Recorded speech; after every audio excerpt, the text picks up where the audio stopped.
A little over a month ago, I reviewed United Polaris Business Class. But we can't always have nice things. I'm headed back across the Atlantic, this time in economy on United 787-10. The last time I flew United long haul in economy was on the 747. You're old. Things have obviously changed a lot since then. What's it like to fly on United in economy? Let's find out on this trip from Chicago to Frankfurt. I booked this trip using 33,000 United miles from Chicago to Frankfurt to Malta. Was it the best use of them? Likely not, but this is peak summer and my dates were unfortunately fixed. I wanted to book it using Air France miles, but I'll get to that in a future video. Oh, merde. While I never shill credit cards on this channel, I booked XN Award Space, which is only available to holders of United credit cards. I could have flown in business class on Lufthansa, but I'm not doing that again. And any other business class routing had unnecessary stops and took over 30 hours. Sometimes in this award game, a more direct route is worth slumming it in economy. I arrived at O'Hare and needed assistance checking in, likely due to Maltese entry requirements, which utilized Verifly. I made my way through the psychedelic tunnel of love to the C concourse to the United Club, which I accessed with a day pass from the credit card. Outside, there was a large permanent sign saying they wouldn't let me in, but they let me in anyway after asking nicely if there was any capacity. You ever think about playing nice once in a while? This, of course, is no Polaris business class lounge.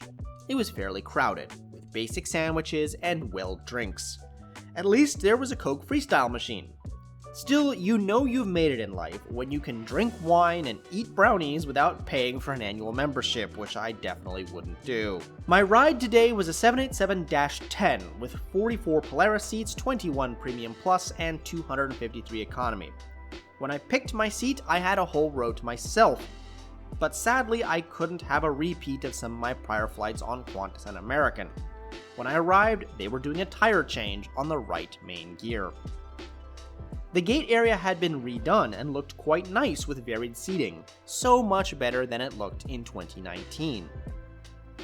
Boarding was a mess, with long lines and plenty of Group 4 or higher folks clogging the boarding process. I passed through the Polaris cabin, which looked quite nice on the 787-10. I've never flown Premium Plus myself, but it didn't look half bad. Economy is smooshed in a 333 layout, which sadly became common on the Dreamliner. 31 inches of legroom. There's in-seat and USB power, and the new slimline seats look pretty slick, though I didn't find them all that comfortable, even on the ground. This being the crazy travel summer of 2022, the flight was completely full. The Dreamliner's dimmable windows were actually controllable individually. Looking at you, American. We pushed back 20 minutes late or so due to waiting on baggage.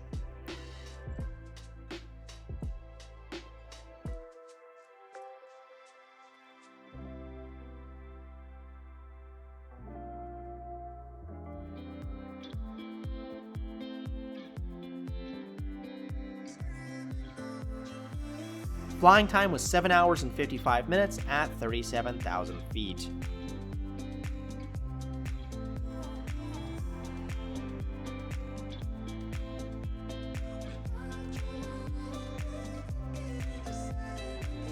For dinner, there was a choice of chicken or vegetable with noodles.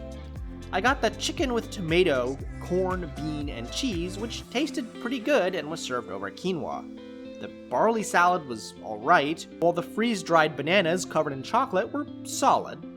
It was a bit hard to film and eat due to the tray slipping around due to turbulence. The in-flight entertainment was on a bright responsive screen and was the same as it was in Polaris. Wi-Fi was also available for purchase, and free messaging was included. I was able to sleep on and off, obviously nowhere near as well as in business class, and awoke over Ireland. Meal service began as we passed the Isle of Man. For breakfast, there was just a yogurt and a biscotti. Wow, that's kind of lazy. No hot offering at all? The crew was pretty friendly, all things considered, and the flight crew was clear and proactive on announcements.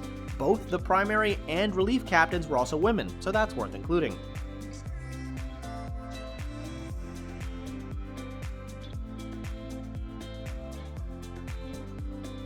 We landed in Frankfurt, but got a remote stand. Clearly, we didn't sacrifice enough to the Frankfurt gods this time. We deplaned by stairs and by bus, and I began the hell of connecting in FRA. So United long haul and economy.